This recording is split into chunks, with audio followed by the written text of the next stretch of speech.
নমস্কার ভিউয়ার্স, আপনারা জানেন পশ্চিমবঙ্গ রাজ্যের মুখ্যমন্ত্রী মাননীয় শুভেন্দু অধিকারী এ রাজ্যের মহিলাদের জন্য অন্নপূর্ণা ভান্ডার নামক একটি নতুন প্রকল্প তথা স্কিমের ঘোষণা করেছেন। চলুন দেখে নিন এই অন্নপূর্ণা ভান্ডার আসলে কি, এর মাধ্যমে আপনি কি সুবিধা পাবেন।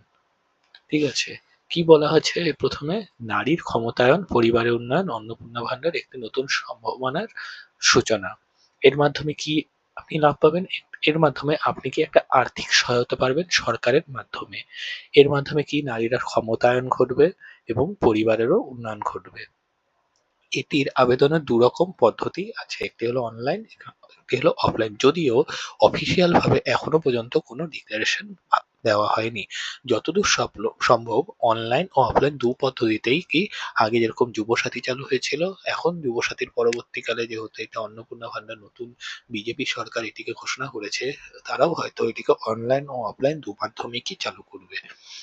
নিচে দেখে নিন কি বলছে। Annapurna Bhandar apply online 2026 WB process and detail. কি হচ্ছে, the Annapurna Bhandar scheme is expected to be introduced as a welfare initiative to provide financial support to eligible women. কি অন্নপূর্ণা ভান্ডার প্রকল্পটি এটি কি কাদের জন্য ঘোষণা করা হয়েছে? এটি এ রাজ্যের মহিলাদের জন্য ঘোষণা করা হয়েছে, স্পেশালি ইন ওয়েস্ট বেঙ্গল, মানে কি পশ্চিমবঙ্গ রাজ্যের যে সমস্ত মহিলারা আছে এই মহিলাদের জন্য কি এই অন্নপূর্ণা ভান্ডার স্কিমটি। Although the scheme has not been officially launched yet, যদিও এই স্কিমটি এখনো অফিসিয়াল ভাবে লঞ্চ হয়নি, শুধুমাত্র কি ঘোষণা করা হয়েছে, কিন্তু কি এটি খুবই শীঘ্র চালু হবে। ঠিক আছে, একদম নিচে চলে আসুন।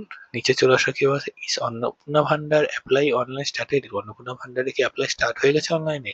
No, the Annapurna Bhandar apply online process has not started yet. না, অন্নপূর্ণা ভান্ডারের অনলাইন প্রসেস এখনো স্টার্ট হয়নি।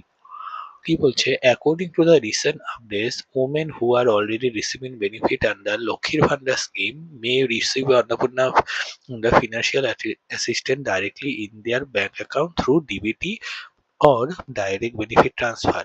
মানে কি, সাম্প্রতিক বিভিন্ন তথ্য থেকে জানা গেছে যে মহিলারা যারা অলরেডি কি লক্ষ্মীর ভান্ডার স্কিম থেকে কি মাসিক 1500 বা এসটি/এসসিরা 1700 টাকা করে পেতেন, তারা একই মাধ্যমে অনলাইনের মাধ্যমে কি তারা কি এটা ওখান থেকে রিলিজ করে দিবে টাকা, কিন্তু আপনাদের ব্যাংক অ্যাকাউন্টে কি ডিবিটির অর্থাৎ ডাইরেক্ট বেনিফিট ট্রান্সফারের মাধ্যমে আপনাদের ব্যাংক অ্যাকাউন্টে সকল মহিলা ঢুকে দেবে। আপনি এখন যদি আরেকটু বলে রাখা ভালো, আপনি কিভাবে আপনার ব্যাংক অ্যাকাউন্টের সাথে ডিবিটি লিঙ্ক করবেন তথা আধার সিডিং করবেন, এই নিয়ে আমার প্লে লিস্টে একটি ভিডিও আছে, আপনি ওটা অবশ্যই দেখে নিন কিভাবে আপনি আপনার ব্যাংকের সাথে ডিবিটি তথা আধার সিডিং করবেন। যদি আপনার ব্যাংক অ্যাকাউন্টের সাথে ডিবিটি বা আধার সিডিং না করা থাকে, তাহলে আপনি কিন্তু কোনো গভর্নমেন্ট থেকে পাওয়া কোনো বেনিফিট তথা ফান্ড তথা অর্থ আপনার ব্যাংকে পাবেন না। এই জন্য আপনি অতি শীঘ্রই আপনার ব্যাংক অ্যাকাউন্টে ডিবিটি বা তথা আধার সিডিংটা করে নেবেন। ওটা কিভাবে করবেন ওটার ভিডিও আমার একটা প্লে লিস্টে আছে, এবং এই ভিডিওর আমি কি ডিসক্রিপশনেও ডিবিটি লিঙ্ক কিভাবে করা হয় তার কি লিঙ্ক দিয়ে দিব, আপনারা দেখে নিন। এখন তারপরে কি বলছে, অন্নপূর্ণা ভান্ডার অ্যাপ্লাই অনলাইন। ঠিক আছে, এক্সপেক্টেড প্রসেস, কি প্রসেসে চালু হতে পারে কি। As of now, West Bengal government has not officially launched any portal for Annapurna Bhandar। মানে এখনো পর্যন্ত ওয়েস্ট বেঙ্গল গভর্নমেন্ট তথা গভর্নমেন্ট অফ ওয়েস্ট বেঙ্গল এখনো পর্যন্ত অনলাইনের কোনো পোর্টাল চালু করেনি। There is currently no official registration link. এটার কোনো অফিসিয়াল এখন রেজিস্ট্রেশন চালু হয়নি, মোবাইল অ্যাপও কোনো পয়সা নেই, অথবা অনলাইন ফর্মও এখনো কি নতুন প্রার্থীদের দেওয়া হয়নি যারা আবেদনযোগ্য। However, based on similar government welfare schemes such as Lokhir Bhandar, Duare Sarkar Coam or other West Bengal welfare program, the application process may follow either online or offline verification system once officially launched। মানে কি, যে West Bengal government হয়তো এটাকে online অথবা offline অথবা দুভাবেই কি চালু করতে পারে। এটা কি বলছে, এক্সপেক্টেড অনলাইন প্রসেস, কিন্তু আমি যখন অনলাইনে চালু যদি হয় তাহলে কি প্রসেস করতে হবে আমি তখন একটা ভিডিও করে নিব। ঠিক আছে, এখন কি বলছে, আবেদনের সম্পর্ক প্রক্রিয়া কি করতে লাগবে। আপনি যদি অফলাইনে করেন আপনাকে একটা ফর্ম দিবে, ওই ফর্মের মধ্যে আপনি আপনার প্রয়োজনীয় সমস্ত তথ্য দিবেন, ফর্মটা পূরণ করবেন, ঠিক আছে? এবং ডকুমেন্ট যা আছে সেগুলোকে অ্যাটাচ করবেন এবং সাবমিট করবেন এবং অনলাইনেও একই অনলাইন পোর্টালে রেজিস্ট্রেশন করবেন, ফর্মগুলো ফিল আপ করবেন, ডকুমেন্ট তখন অ্যাটাচের জায়গায় আপলোড করে দিবেন এবং সাবমিট করে দিবেন একইভাবে। তারপরে কি বলল offline application possibility. There is also possibility that Annapurna Bhandar application process may be conducted offline. If West Bengal government follows a process similar to scheme লক্ষ্মীর ভান্ডার স্কিম ও দুয়ারে সংখ্যা। এটা মানে কি অনেকেই মনে করছে যে অন্নপূর্ণা ভান্ডার স্কিমটিকে কি এটি অফলাইনে চালু হবে, কারণ আগে যখন ওয়েস্ট বেঙ্গলে টিএমসি সরকার ছিল তারা কি লক্ষ্মীর ভান্ডার স্কিমটিকে দুয়ারে সরকার ক্যাম্প থেকেই কি এটা কন্ডাক্ট করেছে। ঠিক আছে, যদি অফলাইনে চালু করা হয় তাহলে আপনি এই ফর্মটি কোথায় পাবেন এবং কোথায় সাবমিট করবেন? হয়তো আপনি বিডিও অফিস থেকে পারবেন বা মিউনিসিপ্যালিটি অফিস থেকেও পেতে পারেন বা দুয়ার সরকার ক্যাম্প থেকেও পেতে পারেন বা লোকাল গভর্নমেন্ট হেল্প সেন্টার থেকেও পেতে পারেন ও ডেসিগনেটেড সার্ভিস সেন্টার ওয়েস্ট বেঙ্গল বা ওয়েস্ট বেঙ্গল গভর্নমেন্টের ডেসিগনেটেড সেন্টার থেকেও পেতে পারেন। Applicant may be required to submit important documents such as কি কি সাবমিট করতে হবে এর সাথে হয়তো আধার কার্ড, হয়তো না মানে আধার কার্ড দিতেই হবে, তার সাথে ব্যাংকের পাসবুকের প্রথম পাতাটা জেরক্স দিতে হবে, ভোটার আইডি কার্ডের জেরক্স দিতে হবে, মোবাইল নাম্বার ডিটেলস দিতে হবে, এছাড়াও অন্যান্য বিভিন্ন জিনিস যা যা যেখানে চাবে তাগুলো দিয়ে দিতে হবে।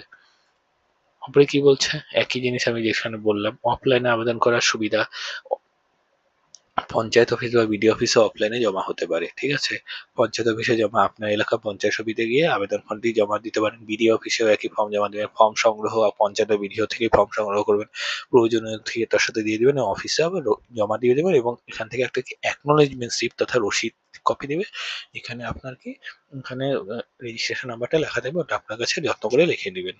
কি বলছে এখানে, এখনো পর্যন্ত অনলাইনে কোনো অফিসিয়াল আবেদন লিঙ্ক প্রকাশ হয়নি, সরকারি ঘোষণা হলেই মানে জানিয়ে দেওয়া হবে। তারপরে কি কি ডকুমেন্ট এখানে লাগতে পারে একটু আগে মাত্র বলছি আরেকবার বলে দিই, আপনার আধার কার্ড মাস্ট তো লাগবেই, voter ID card, ration card, ব্যাংকের পাসবুকের কপি মানে প্রথম পাতাটা, মোবাইল নাম্বার একটা লাগবে, পাসপোর্ট সাইজ ফটো লাগবে, ইনকাম সার্টিফিকেট, এটা এবারে কিন্তু অন্নপূর্ণা ভান্ডারের ক্ষেত্রে এটা লাগতে পারে, যদিও লক্ষ্মীর ভান্ডারের ক্ষেত্রে এটি লাগেনি কিন্তু অন্নপূর্ণা ভান্ডারের ক্ষেত্রে কিন্তু ইনকামটা দেখতে পারে। এই জন্য আপনি এখন থেকে কি আপনার ইনকাম সার্টিফিকেটটা বানিয়ে নেবেন, যেটি অবশ্যই বিডিও লেভেলে যাতে হয়, বিডিওর কাছ থেকে নেওয়া ইনকাম সার্টিফিকেট যাতে হয়, একটা রেসিডেন্সিয়াল প্রুফ দিবেন এবং যদি কাস্ট সার্টিফিকেট থাকে ওবিসি এসটি এসসি তাহলে দিবেন, আর না হলে জেনারেল হলে তো দিতে লাগবে না। ঠিক আছে, একই জিনিসই এখানে লেখা আছে, আধার কার্ড লাগবে, ভোটার কার্ড লাগবে, ব্যাংকের পাসবুকের প্রথম পাতা, রেশন কার্ড, আয় সংক্রান্ত ইনকাম সার্টিফিকেট আর ছবি, মাস দুটো ছবি লাগবে, এর থেকে বেশি ছবি হয়তো লাগবে না। ঠিক আছে, কারা এই লক্ষ্মীর ভান্ডার সরি অন্নপূর্ণা ভান্ডার স্কিমের জন্য এলিজিবল? পশ্চিমবঙ্গে এটি অবশ্যই মহিলারা পাবে। ঠিক আছে, মহিলাদের ছাড়া তো এটা ঘোষণা করবে, এটাও একমাত্র মহিলাদের জন্য অন্নপূর্ণা ভান্ডার স্কিম লক্ষ্মীর ভান্ডারের মতোই।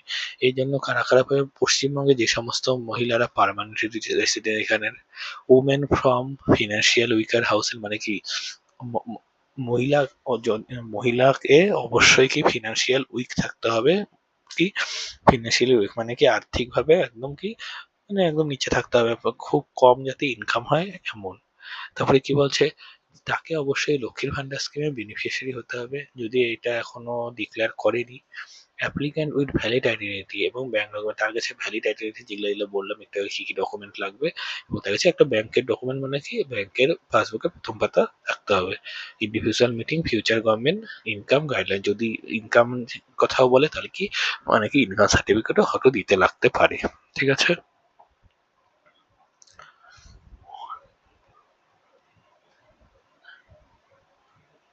তারপরে কি বলছে, when will Annapurna Bhandar payment start? According to the recent media announcement, eligible beneficiaries may start receiving financial assistance from 1st June 2026 through direct benefit transfer. Final written confirmation is still pending. মানে কি বর্তমান সংবাদ মাধ্যম থেকে জানা যাচ্ছে যে যে সমস্ত বেনিফিশিয়ারি লক্ষ্মীর ভান্ডারের যেটা আগে বেনিফিশিয়ারি ছিল ওটার কথাই কিন্তু বলছে, এবং সেখান থেকে যে সমস্ত বেনিফিশিয়ারিরা এলিজিবল তারাই কি অন্নপূর্ণা ভান্ডারের টাকাটা পাবে কবে থেকে, জুন মাসের প্রথম তারিখ থেকে, 2026 জুন মাসের প্রথম তারিখ থেকে অবশ্যই ডাইরেক্ট বেনিফিট ট্রান্সফারের মাধ্যমে পাবেন, কোনো হাতে টাকা দেওয়া হবে না, ডাইরেক্ট ব্যাংক অ্যাকাউন্টের মাধ্যমে উপভোক্তার অ্যাকাউন্টের মধ্যে কি টাকাটা পড়ে যাবে। কত টাকা যাবে? মোট ৩,০০০ টাকা। ঠিক আছে, এখানে আর বিশেষ কিছু নেই, একই what document required for Annapurna Bhandar scheme, ওই Aadhaar card, voter card, ration card, ব্যাংকের passbook, mobile number, passport size photo, Aadhaar verification document, হয়তো কাস্ট সার্টিফিকেট, ইনকাম সার্টিফিকেট, এগুলোই। ঠিক আছে, আজকের ভিডিওটা এই পর্যন্তই। পরবর্তী যদি কোনো আপডেট আসে আমি অন্যান্য ভিডিওতে জানিয়ে দিব। ধন্যবাদ।